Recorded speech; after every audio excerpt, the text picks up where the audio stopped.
we're going to go to gatherings of 50.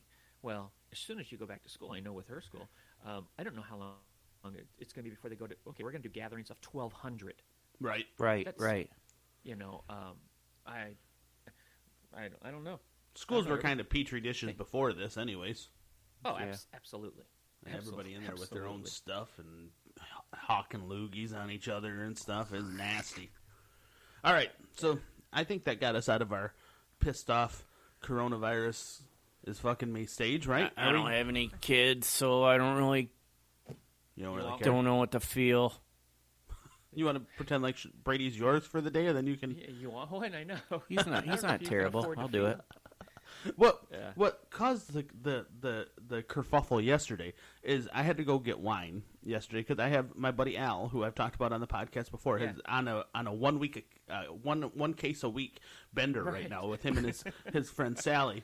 And they're great customers. I love them to death. They come in all the time. Nice. And they buy a case of wine at a time, and I give them a discount, and just wonderful people. So Al says, he messages me yesterday, Josh, I need some wine. Holy fuck, Al, are you okay? I said, I started this thing with 4 cases of wine, and now I have none. I don't have any peach for Al. I'm telling you, it's discontinued too, huh? He's selling it.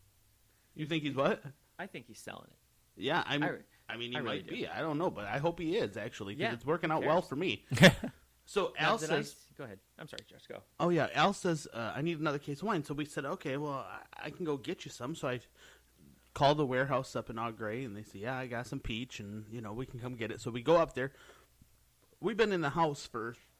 800 days. 800 days, right? So we get out of the house, and we're driving up there.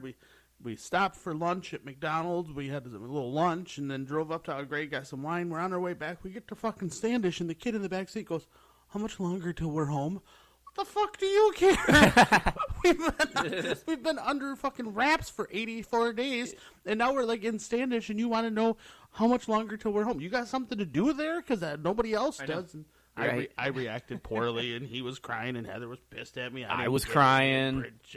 It was a mess. Bullshit. But what did it matter at that point? Right. What did it matter how long we were going to be out? You got nothing to do. We're going to go home. We're all going to sit around and look at each other just like we have been for the last 60 days.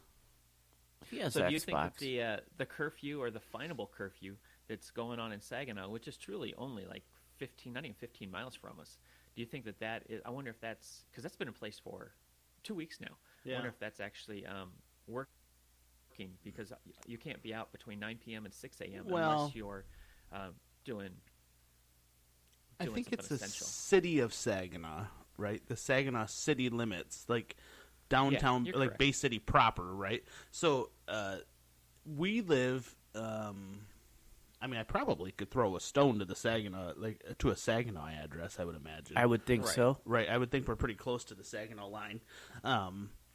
But I don't see a real reduction around here of cars out on the road from 9 to 6. We haven't really been out after 9, though. Oh, you were the other night. Yeah. You didn't really notice? No. So I don't know if that was just a scare tactic. I mean, I think that might have been what it was. Whole thing's a scare tactic. So I was looking at the map yesterday. I don't really go through and look at all of the listings out of the counties, but they have a map that comes for Michigan that gives you, whether it's red, orange, bright red, or like a color by numbers, like a yellow. Yeah, pretty much by county. County, it really is. And one of the interesting things as I look at it is that you have, obviously down in the Detroit area, you have 13,000 is what they're showing. Yeah. And then as you come up diagonally, like if you come up from the Detroit area up towards the curve in the thumb, the bay where we're at, it is a little bit of like I don't do my degrees, but it's slightly to the left, just slightly. But as you do that, you look at these boxes, and it goes 13,000, 6,000, 1,000, and then at Saginaw, it goes 349, and then up from there, it's 41. I think we're at 60, right? We're 67. Yeah, but to look at that and go Saginaw, 349, that is truly, besides going all the way over to Muskegon, that is the newest hotspot. Well, there's been a comment that I've made a couple times, like our lieutenant governor, who nobody knows his name, our like vice governor. Do we have one? Yeah. I honestly didn't know we had one. Okay. Yeah, nobody knows his name. But I said, Lieutenant Dan. I said, well, Lieutenant Dan, you got no legs. I said, I made a comment the other day. I'm like, what the fuck is he doing? Where's he been? We've been dealing with Gretchen the whole time. Like, where's the lieutenant governor? She got him locked up somewhere or what? Like, why can't he talk? He's actually working on a task force right now to try to figure out why areas that are populated with more African Americans than others are being hit so hard. Because areas like Detroit and Saginaw and Flint have a high outbreak of this and a high death rate, unfortunately. Yeah. Where other areas that don't have a high population of African Americans are not seeing that same thing. So, I mean, I think that's a good task force. Why is it hitting those areas harder? Absolutely, and that's nationwide. When you look at Chicago, and you look at there's parts in New York, and I think it's part of it has to do with the density. There was somebody else that approached that, and they said, so much of that demographic relies on public transportation, buses. Yeah. Oh, yeah, okay, yep. And they got big families, too, I guess. Yeah, you have more people per household, and you have in much tighter, cramped areas, neighborhoods. Yeah. Yep. So, that is really, really unfortunate, and I see that. But here we are, how many years into this governor's campaign are we? She's, on year 2 or 3? She's on 2, I think. On year 2. Well, I didn't know his name, and I feel pretty connected, like in the political area. Like I follow it pretty closely, and I have a lot of opinions. But like, just the other day, I'm like, what the fuck is the lieutenant governor doing? What's his name? Like, I didn't know we had one ever either. And right now, I could tell you that I can't remember the last one's name, but I've met him twice, and it makes me look like a dumbass because now I can't think of his name. But the previous lieutenant governor, Brian, was he at the couple of the lunches that we did sound for? No, I don't remember. He was at the market. People love political campaigns. Love the market because there's so many different small businesses there. It's a good photo opportunity. Yeah, that's a good one. Are you? Did I see that you're going to be doing curbside wine on Fridays? Yeah, today we're doing. So I put it out there.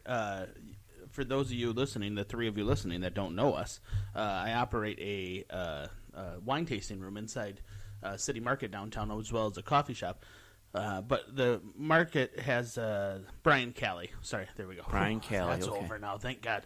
But so I operate a wine tasting room for modern craft wine inside the City Market downtown Bay City, and it's pretty much shut down. I mean, there's a couple businesses inside the City Market still operating, but those kind of businesses, which I would call we're the non-essential market businesses long before non-essential was a cool word to say. Yeah.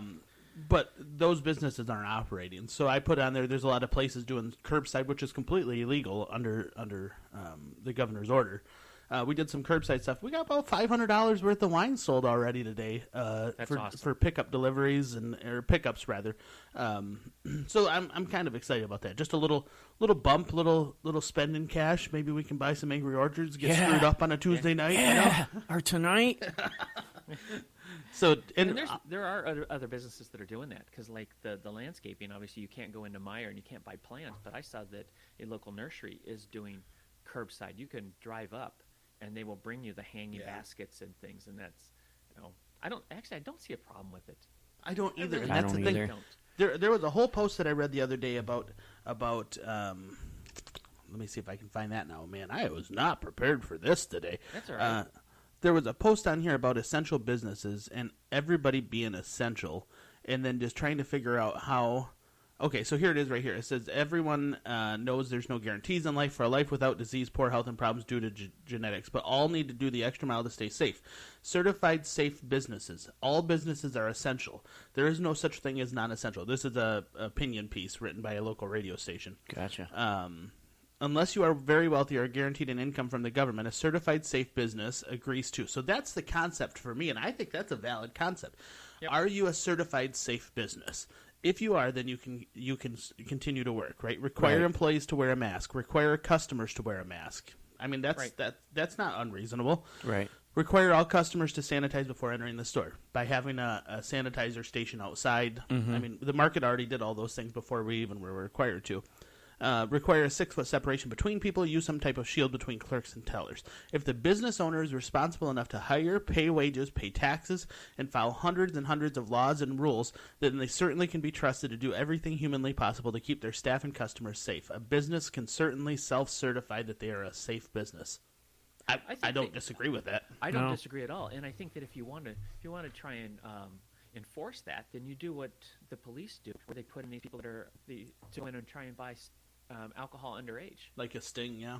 Then, well, the fucking health department's on your ass about everything, anyways. Like they could handle that. Yeah. I mean, I know they're dealing with a bunch of other stuff. What kind of training do you really need for that? You don't really need training. You need 2 days to be able to sit down and say, these are the violations. And you send out 100 people. And for one thing, you're employing people. Well, and just make them go out and just check the businesses. And if you're in a business that is a service business where they're serving drinks or food or that kind of stuff, those people have all been trained on proper sanitizing techniques and that kind of stuff. Where I think that, I mean, if you think about the group of people, if you take 10 businesses, I think you'd have a hard time finding one that's not following the rules and really taking this seriously and following the proper sanitization rules and that kind of stuff. I think you'd have a hard time finding one. Yeah, and they're even. I think you're right. They're starting the car dealerships are having like one person, and like I have a friend that I work with, and what they're doing is they're calling it a virtual showroom, where he went on there and he goes, "It's safe. I have a mask. I'm wearing gloves. I have separate ink pens that have not been touched that you can touch. I have hand sanitizer. So if they want to test drive the car, they bring it to the house." Right. He gets out, leaves the keys in it, wipes the door handle down, and he tells the customer, "Don't touch the keys. Just drive it, leave it running, and I'll come in." And he goes back in his vehicle, and then they do the rest of the negotiating through phone or email. Well, that was the thing. Like with the online sales that we did for the wine booth, I sent them all invoices. They could pay it online, and then they'll just call me when their vehicle's ready, and I'll bring it out and I'll set it on the sidewalk. There's absolutely zero contact in this, Yep. And that's completely safe. I don't think we can operate like that for long. No. Like the zero contact, stay the fuck outside kind of order. I don't think we can. I don't think we can operate like that long at a profit. But I think. There's ways to get to that. I'm just wondering how long it's going to be till we walk. Oops, sorry, John. I did it again. No, you're good. You're good, Sean. Yeah, go ahead. How long it's going to be till you can walk into a tavern or a restaurant? How long you think? I guys, I hate that game because I want it to be. You could May walk 1st. in and actually where I could go back into doing my trivia where there's 50 people that are packed into Bay City Bills. Yeah. Is that what you're kind of asking? Yeah. Definitely not until fall. There's a lot of doomsdayers that say it'll never happen again, and that's awful. That is. I mean, it has to happen again, right? It has to happen again. Yeah, it's going to have to. But even in like my line of business with doing graphic design and marketing, when I meet with clients at my studio, except for Josh, when you need to sit right next to me and we work on really 6 feet is a super easy thing. People in my life, they want to stay 6 feet away from me anyway. So my clients, they come in. What do? I wipe down the doorknob. That's it. Yeah. Mm-hmm. There's no, and there's a lot of those businesses that are that way. Even when I go and meet with a client, we're at a conference table. We're not going over something right there. And there's a lot of businesses that are that way. And quite honestly, you could have another computer monitor if you weren't such a bitch at technology. You could have another computer monitor for the customer to be able to look at. You know what I mean? And I would, and I definitely would. I could totally do that.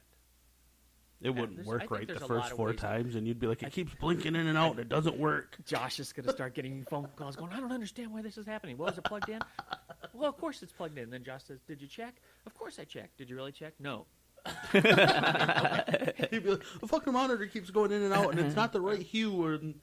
Yeah, it's right. But I think the biggest issue are definitely going to be retail and are going to be food services. Yeah, that's going to be the biggest issue. And you talk about the fact that some businesses are complying or they're making the effort. I'm telling you what, my wife went to get pizza, and I'm not going to mention where, and it's a local restaurant that she really, really enjoys. And she got there, and the cooks or the people preparing the food, no masks. Oh yeah. Why would you not do that? I mean, at this point in time, do something. Even the perception, draw a mask on their frickin' face. Right. Just perception. Right. That's alarming. or the gloves. Or Well, the gloves. we went to a business the other day and got takeout, and I was kind of weirded out by their process.